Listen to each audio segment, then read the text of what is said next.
Assalamualaikum and good morning everyone. My name is Nikna Nabiha binti Asmuddin. Today we are looking at a brand we all recognize, which is 7-Eleven. Founded in 1927 in Texas, 7-Eleven revolutionized convenience. In Malaysia, it is a dominant force, synonym with 24/7 reliability. However, beneath the surface of operational success lie a critical challenge, which is workplace ethics.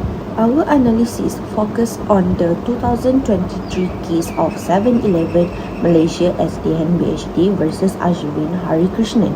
The respondent, a senior HR manager, resigned claiming she was subjected to bullying, harassment by her superior, which she argued amounted to constructive dismissal.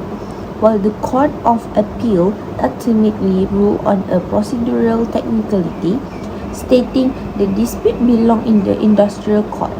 The ethical question remained: how did a global giant allow such a toxic culture to manifest, and what we can learn from it? To understand this breakdown, we apply two primarily ethical lenses. First, deontology. This story tells us the morality is about duty. 7-Eleven had a categorical moral obligation to protect Ashwin once she raised her grievance. From this perspective, the company's failure to provide a safe working environment wasn't just a legal slip, it was an ethical abandonment of the duty of care. By treating an employee well-being as secondary to administrative convenience, the organization violated the universal law of mutual trust. Second, we look at the utilitarianism, which seeks the greatest good for the greatest number. Management likely used a flawed moral calculus, thinking that ignoring the complaint would save the company time and cost. However, they ignored the long-term disutility. The result? Significant legal costs, a damaged brand reputation in Malaysia, and a toxic precedent that lowers morale for every single employee in the organization. The net loss here far outweighed any short-term operational gain. This case also highlights a failure in organizational behavior. We see a total breakdown in supportive leadership.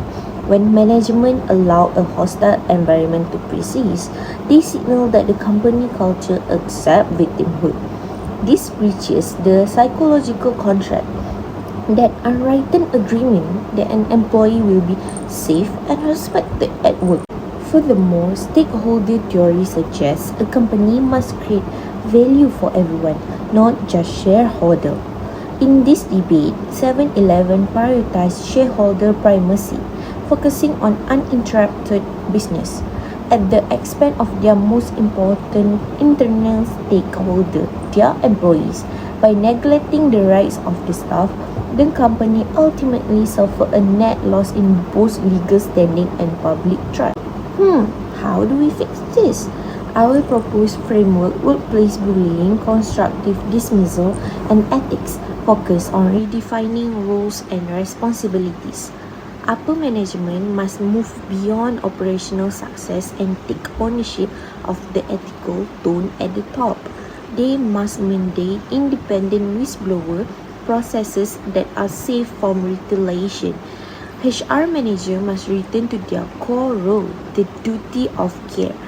They must act as unbiased intermediaries who protect people, not just departmental efficiency.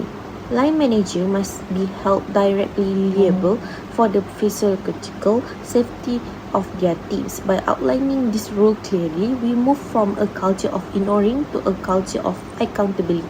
In conclusion, 7-Eleven legal victory in this case was a procedural win, but a moral warning.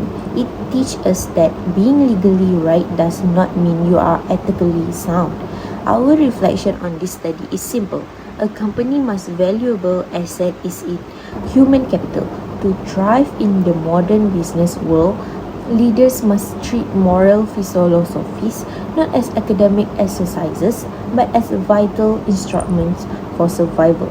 We must bridge the gap between mere legal adherence and true ethical integrity.